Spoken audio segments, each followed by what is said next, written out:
వడ్డించేవాడు మనవాడైతే చాలు, ఎక్కడున్నా అన్నీ సమకూర్తాయి.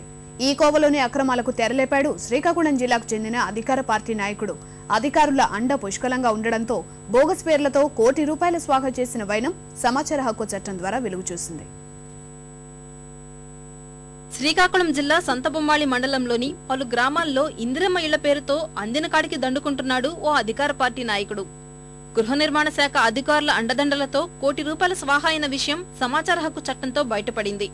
క్షేత్రస్థాయిలో ఈటీవీ చేసిన పరిశోధనతో మరిన్ని అక్రమాలు వెలుగులోకి వచ్చాయి. ఆకాశకవరం గ్రామంలో 341 ఇళ్లే ఉండగా ఇందిరమ్మ, ఆర్పీహెచ్, నమక్ మజ్దూర్, ఆవాస్ యోజన వంటి పలు పథకాల ద్వారా 489 మంజూరైనట్లు రికార్డుల్లో ఉంది.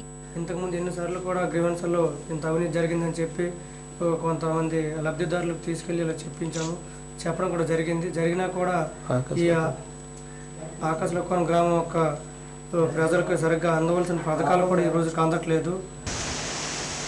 ఈ యొక్క ఇందిరమ్మ ఇల్లుల్లోన సునామీ ఇల్లుల్లోన మొత్తం కలిపి ఓ 300 పైగా 50 ఇళ్ళు ఉన్నాయి. కానీ 450 ఇళ్ళకి ఈరోజు బిల్లులు పెట్టడము జరిగింది.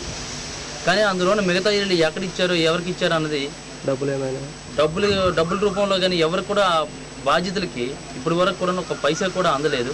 ఇళ్లు మంజూరైన సంగతి, బిల్లులు చెల్లింపు జరిగిన సంగతి తమకు అసలే తెలియదని రికార్డుల్లో పేరున్న వాళ్ళు అంటున్నారు.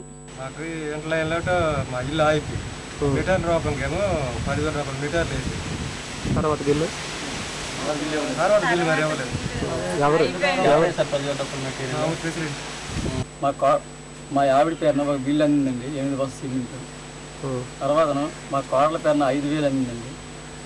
తర్వాత ఇంకొక బిల్లు మా ఆవిడ పేరున పెట్టారు, ఆ బిల్లు మాకు అందలేదండి. 246 ఇళ్లకు సంబంధించి నోపడా స్టేట్ బ్యాంకు ద్వారా విడుదలైన 60,30,000 రూపాయల మొత్తానికి నేటికి గృహ నిర్మాణ శాఖకు అక్విటెన్సులు పంపనే లేదు.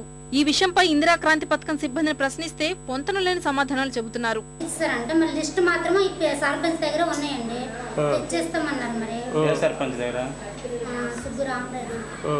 పెద్ద ఎత్తున అక్రమాలు జరిగిన గృహ నిర్మాణ శాఖ అధికారులు ఎలాంటి చర్యలు తీసుకోకపోవడం అనుమానాలకు తావిస్తోంది.